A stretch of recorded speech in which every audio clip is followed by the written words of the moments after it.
Olá pessoal, está começando o Carteira Sugerida de Abril. Eu sou o Vicente Loduca, especialista em estratégia e alocação do BB. Estou aqui com o Rafael Reis, analista do BB Investimentos. Tudo bom, Rafael? Fala Vicente, fala pessoal, tudo bem?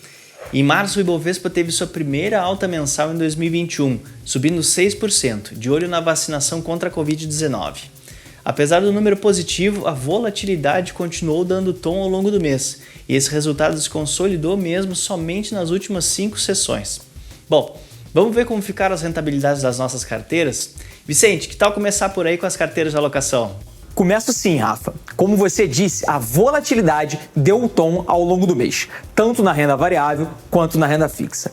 Nossos posicionamentos táticos em março, com diminuição de exposição em ativos pré-fixados, aumento em inflação curta e multimercados, além da manutenção de exposição maior em ativos no exterior, foram certeiros para a captura positiva dessa volatilidade. Você já deve ter ouvido falar do termo curva de juros. Em linhas gerais, curva de juros representa a expectativa da taxa de juros média para o período, que usualmente é dividida em ponta curta, média e longa, de acordo com a distância para a data atual. Pois é, na ponta curta, com o aumento da taxa Selic em 75 pontos que ocorreu agora em março, saindo de 2 para 2,75% no ano, vimos uma abertura da curva, ou seja, os títulos pré-fixados acabaram tendo um aumento da taxa, mas uma redução no preço único dos títulos, que é aquele valor que aparece quando você vai comprar um novo título do Tesouro Direto.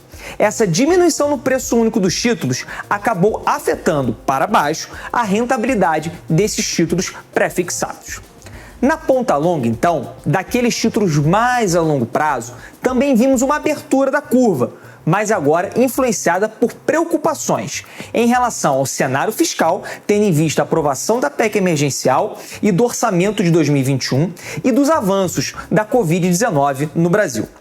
De novo, para a gente deixar claro, porque esse é um assunto super importante, mas que é confuso para muitas pessoas.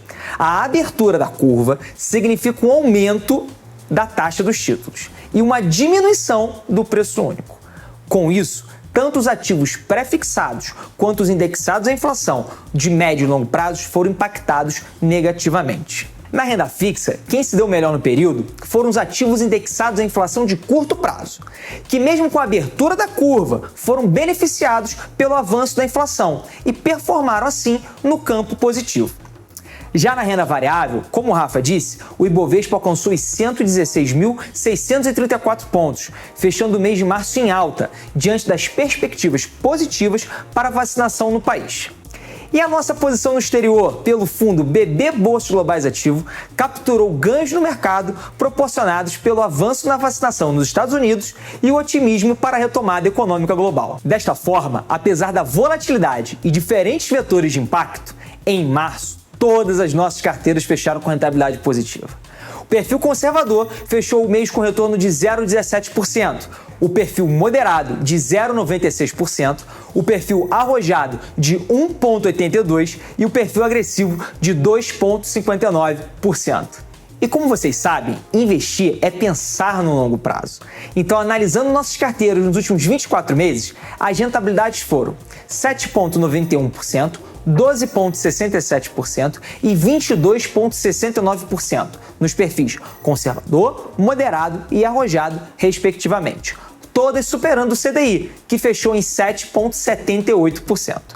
A carteira para o perfil agressivo, lançada há 7 meses, acumulou rentabilidade de 7,95%, o que representa mais de 700% do CDI no período. Rafael, e como foram os resultados das nossas carteiras de ações? Então, Vicente, a rentabilidade das nossas carteiras de ações acabaram refletindo essa volatilidade do Ibovespa que a gente comentou. A carteira 5+, fechou em alta de 6,9%, enquanto a fundamentalista queda de 0,4%. Trazendo para uma perspectiva de longo prazo, em 24 meses, os resultados seguem bastante positivos, alta de 75,2% da 5+, e de 27,6% para a fundamentalista, ambas acima do Ibovespa, que subiu 22,2% no período. Como o Vicente comentou, talvez a notícia que mais tenha repercutido ao longo do mês de março foi a decisão do Copom de elevar a taxa Selic, um movimento que não era visto no Brasil desde 2015. Além disso, houve uma sinalização de que na próxima reunião de 5 de maio poderemos ter outra elevação nesse mesmo patamar. Mesmo assim, o último relatório Focus, com as projeções de mercado para indicadores econômicos, levou a crer que a taxa de juros real ainda permanecerá negativa ou baixa por um período prolongado, o que mantém para a renda variável um cenário ainda favorável. Ainda no cenário interno, a vacinação contra o coronavírus vai cumprindo o cronograma proposto, trazendo mais confiança com a possibilidade cada vez mais próxima do retorno da normalidade econômica.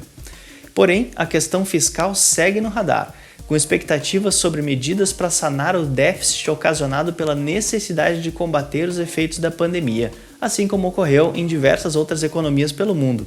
No exterior, certo otimismo, especialmente com relação à recuperação econômica de Estados Unidos e China, dois países que estão entre os principais parceiros comerciais do Brasil.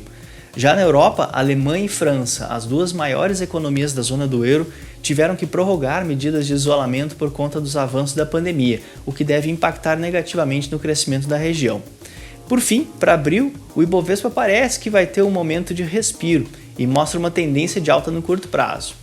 A maioria das empresas que já divulgaram seus balanços do quarto trimestre de 2020 tiveram seus resultados até agora dentro das expectativas. Internamente, como já ocorreu em outros países, a evolução da vacinação com a respectiva reabertura da economia tende a ser o fiel da balança para o mercado acionário e traz uma perspectiva favorável para a economia doméstica como um todo. Esse equilíbrio dos riscos poderá trazer a volta do capital estrangeiro na Bolsa Brasileira e reabrir a janela de oportunidade para novos IPOs.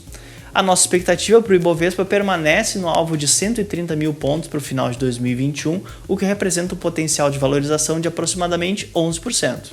Dito isso, vamos ao que interessa. Na carteira fundamentalista são mantidos apenas CSN, JBS e Vale. Saem ABC Brasil, BTG, Direcional, Lojas Quero Quero, Magazine Luiza, Simpar e Suzano para dar lugar a Alupar, Gerdau, Itaú Unibanco, Localiza, Lojas Renner, Marfrig e Raia Drogasil. Na carteira 5+, permanece apenas Vale. ABC, Eneva, Ferbasa e Porto Belo saem para a entrada de Gerdau, Petrobras, Unipar e VEG. Outros detalhes dessas e todas as outras carteiras vocês conferem na nossa página. Vicente, agora explica um pouquinho da estratégia para alocação em abril para nós? Bora lá, Rafa! Considerando tudo que a gente comentou aqui, fizemos os seguintes ajustes.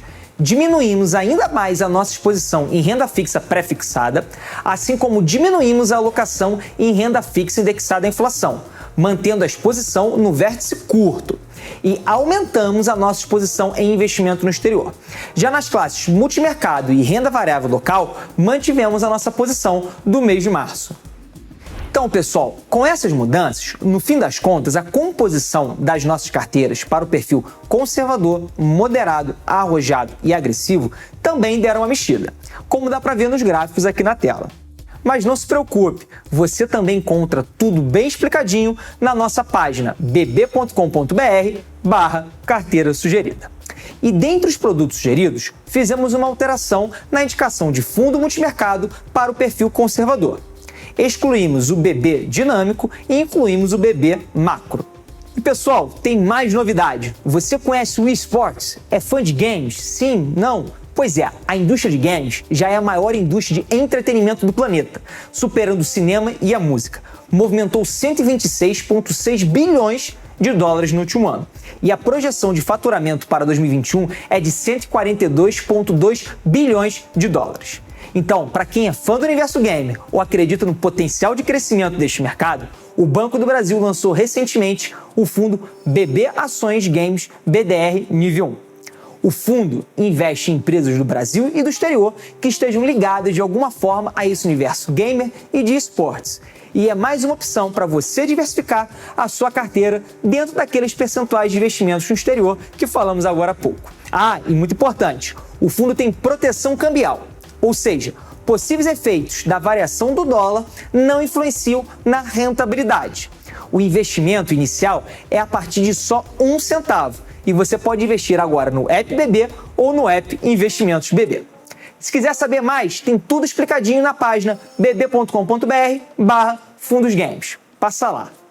E pessoal, Carteira Sugerida de Abril vai ficando por aqui. Obrigado, Rafa, e até a próxima. Valeu, Vicente. Nos vemos em maio. É isso aí. Mês que vem estamos de volta com mais sugestões e análises para te ajudar a investir.